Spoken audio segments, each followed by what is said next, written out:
ከዘመናት በፊት ኤለመንት የተባለችው ከተማ ገና ያልተነካች ሚስጥር በነበረችበት ጊዜ ተፈጥሮ በታላቅ ድምፅ እንዲህ አለች። እሳት ብርሃን ነው፣ ውሃ ደግሞ ሕይወት ነው። ነገር ግን ፍቅር በመካከላቸው የለም፣ ፍቅር በመካከላቸው አይኖርም። ይህ ትእዛዝ በአየሩ ላይ ተቀረጸ፣ በውሃውም ላይ ተጻፈ። እሳት በነደደ ቁጥር ውሃ ይሸሻል፣ ውሃ በፈሰሰ ቁጥር ደግሞ እሳት ይከስማል። ለሺህ ዓመታት ዓለማችን እንዲህ ነበረች። እስትንፋሳችሁን ይዛችሁ ጠብቁ፣ ምክንያቱም ታሪኩ አሁን ይጀምራል። እንኳን ወደ አራዳ ሪካፕስ በደህና መጣችሁ። ታሪካችን የሚጀምረው ጭጋጋማ በሆነ ነገር ግን በደመቀው የኤለመንት ከተማ መብራቶች የታጀበ የባህር ላይ ጉዞ ነው። ማዕበሉ መርከቧን ሲያወዛውዛት በጭንቀት የተሞሉ ሁለት ጥንዶችን እናገኛለን፣ ቤርኒና ሲንደር። የገዛ ሀገራቸው ፋየርላንድን ትተው በደረታቸው ተስፋን ታቅፈው ወደ ኤለመንት ከተማ የመጡት የተሻለ ሕይወትን ለመምራት ነበር።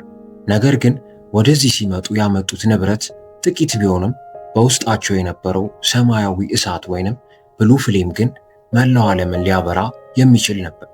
ወደ ከተማዋ እንደደረሱ የኢሚግሬሽን ኦፊሰሩ ስማቸውን መጥራት እንኳን አቅቶት ቤርኒና ሲንደር የሚል የባዕድ ስም ሰጣቸው። ወደ ከተማዋ ሲገቡ የገጠማቸው እውነታ ከባድ ነበር። እሳት ስለሆኑ ብቻ ማንም ቤት ሊያከራያቸው አልፈለገም። የውሃ ሰዎች በፍርሃት ይሸኟቸዋል። የዛፍ ሰዎች ደግሞ ሊቃጠሉ እንደሚችሉ ስለሚያስቡ ይርቋቸዋል። ቤርኒ ግን ተስፋ አልቆረጠም። በከተማዋ ጥግ በሚገኝ አንድ አሮጌ ሕንፃ ውስጥ በዚያ ጭጋጋማ ሌሊት ማንም ቤት ሳይሰጣቸው ማንም ሳያስጠጋቸው በገዛ እጃቸው በከተማዋ ጥግ ዘሄርዝ የተባለችውን ሱቁን ገንብቶ አዲሷን ልጃቸውን ኤምበርን እዛ ውስጥ ማሳደግ ጀመር። የሱቁ ድባብ ሞቃታማ፣ የሰማያዊ እሳት ወይንም ብሉ ፍሌም ብርሃን የሞላበትና የእሳት ሰዎች የሚጽናኑበት ልዩ መጠሪያ ሆነ። ታዲያ ኤምበር የተባለችው ልጃቸው ካደገች በኋላ ሱቁን መረከብ ለሷ የአባቷን መስዋዕትነት መካስ ማለት ነው።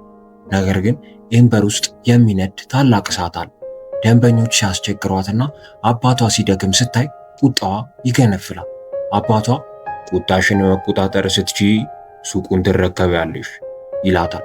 አንድ ቀን ታዲያ በሱቅ ውስጥ ሬድ ዶት ሴል ተብሎ የሚጠራው ታላቅ ሽያጭ ባለበት ሰዓት ኤምበር በደንበኞች ግፊት ቁጣዋ ጫፍ ላይ ይደርሳል። ፊቷ ላይ ያለው ፈገግታ በድንገት ተሰርዞ የቁጣ ጥላ ያጠላበት ጥቁርና ቀይ ቀለም ይተካዋል። ወደ ምድር ቤትም ገብታ በኃይል ስትጮህ የቁጣዋ ኃይል መላውን ሕንፃ ያናውጠዋል። ለዓመታት ተዘግቶ የነበረው የውሃ ቧንቧ በድንገት ይፈነዳል። የውሃው ጩኸት ከኤምበር ጩኸት ጋር ይደባለቅ። በምድር ቤት ውስጥ ያለው አየር አሁን እርጥብና ከባድ ሆኗል። ኤምበር በድንጋጤ ውሃውን ለማቆም ስትታገል ከውሃው መሃል ዌድ የተባለ የውሃ ሰው በድንገት ይመጣል። ዌድ የከተማዋ ተቆጣጣሪ ነው። እጅግ ስሜታዊ ከመሆኑ የተነሳ እያለቀሰ ነው የመጣው። ዌድ በሱቅ ውስጥ ያሉትን ህገወጥ የቧንቧ መስመሮች ሲመለከት ግዴታው ስለሆነ ሪፖርት መጻፍ ይጀምራል። ይህ ሱቅ መዘጋት አለበት ሲላት ኤምበር ልቧ ይቆማል። ይህ ሱቅ የአባቷ ህይወት የመስዋዕትነታቸው ፍሬ ነው። ኤምበር ዌድን እየለመነች ትከተለዋለች። ዌድ ግን ሪፖርቱን ይዞ ወደ ከተማዋ አስተዳደር ህንፃ በውሃ ቦዮች ውስጥ እየፈሰሰ መሄድ ይጀምራል። ኤምበር ደግሞ በእሳት ፍጥነት በከተማዋ ጎዳናዎች ላይ እየሮጠች ትከተለዋለች። በየቦታው ያሉ የውሃ መርጫዎች ሊያጠፏት ይሞክራሉ። ነገር ግን እሷ ለአባቷ ስትል በሞትና በህይወት መካከል ትሮጣለች። ካሜራው በቅርብ ርቀት ይከተላታል። ይህም ተመልካቹ የኤምበርን ፍርሃትና ቆራጥነት አብሮ እንዲሰማው ያደርጋል። ዌድ ወደ ቢሮ ደርሶ ሪፖርቱን ለበላዩ ለጋይል ከመስጠቱ በፊት ኤምበር ደረሰች። ከዛም ኤምበር ስለ ታሪኳ ትነግረዋለች። ዌድም የኤምበርን ታሪክ ሲሰማና የአባቷን ህልም ሲረዳ ሪፖርቱን ለማስቆም ይወስናል። እሺ ሱቁ እንዳይዘጋ መፍትሄ እንፈልጋ ይላታል። ታዲያ በከተማዋ ሰርጥ ውስጥ የሚፈሰው ውሃ ወደ እሳት ከተማ እየገባ ያለው በከተማዋ ዋና ግንብ ስንጥቅ ምክንያት እንደሆነ ይገነዘባሉ። አሁን ሁለቱም አብረው ለመስራት ተገደዋል። ድባቡ አሁን ከጠላትነት ወደ ጥንቃቄ የተሞላበት ወዳጅነት መቀየር ጀመረ። ምሽቱ እየቀረበ ነው። ዌድ ኤምበርን ይዞ ወደ ሳይክሎን ስቴዲየም ይሄዳል። እዚህ ጋር ነው የደመና ሰዎች ወይንም ኤር ኤሌመንታል የሚመጡት። ኤምበር የእሳት ሰዎች እዚህ ቦታ እንደማይፈቀዱ ብታቅም ዌድ ግን እኔ ጋር ስለሆንሽ ችግር የለውም ብዙ አትፍሪ ይላታል። ስቴዲየም ውስጥ ያለው ድባብ እጅግ ደማቅ በጩኸትና በደስታ የተሞላ ሲሆን ዌድ ኤምበርን ለአለቃው ለጋይል ሊያስተዋውቃት የሱቁን ሪፖርት እንድታጠፋላት ሊጠይቃት ይፈልጋል። ነገር ግን ጋይል በጨዋታው ተጠምዳለች። ዌድ በስታዲየሙ መሃል ቆሞ ደጋፊዎቹን አስተባብሮ ለአንድ ተጫዋች ድጋፍ ሲሰጥ ኤምበር የዌድን ርኅራኄና ሰዎችን የማነቃቃት ችሎታ በአድናቆት ትመለከታለች። ዌድ የሰዎችን ልብ የመንካት ልዩ ኃይል አለው። ከዛም ጋይል የተባለችው የዌድ አለቃ በስተመጨረሻ የኤምበርን ብቃት ስትመለከት ፍሳሹን መዝጋት ከቻላችሁ ሱቁ አይዘጋም የሚሉን ትሰጣቸዋለች። ኤምበር ለመጀመሪያ ጊዜ ተስፋ ታያለች። ከስታዲየሙ ሲወጡ ዌድ ኤምበርን ስለ ቁጣዋ ይጠይቃታል። ኤምበርም ቁጣዬ አባቴን እንዳላሳዘን የሚፈራው የፍርሃቴ ውጤት ነው ስትለው ዌድ ምናልባት ቁጣሽ ሌላ ነገር ሊነግርሽ ፈልጎ ይሆናል ይላታል። ነገር ግን ይህ ንግግር ኤምበርን በጥልቀት እንድታስብ ያደርጋታል። አሁን ድባቡ ከከፍተኛ ስጋት ወደ ጥልቅ ስሜታዊ ግንኙነት ይቀየራል። በነጋታው ጠዋት ኤምበርና ዌድ ወደ ተሰበረው ግድብ ይሄዳሉ። ግድቡ በትላልቅ መርከቦች ግጭት ምክንያት የተሰበረ ሲሆን ውሃው በከፍተኛ ሁኔታ ወደ እሳት ከተማ እየፈሰሰ ነው።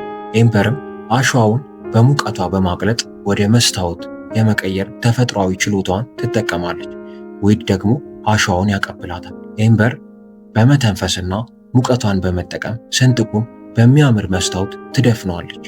አሁን የተስፋና የፈጠራ ድብልቅ ይታያል። ዌድ በአምበር ጥበብ ተደንቆ አንቺ እኮ አርቲስት ነሽ ሲላት፣ ኤምበር ግን ይህ ለሱቃችን ብቻ ነው እባክህ ምንም ማለት አይደል ብላ ትከላከላለች። ነገር ግን በውስጧ የሆነ ነገር መለወጥ ጀምሯል። ዌድ ኤምበርን ወደ አባቱና እናቱ ቤት ሊጋብዛት ይወስናል።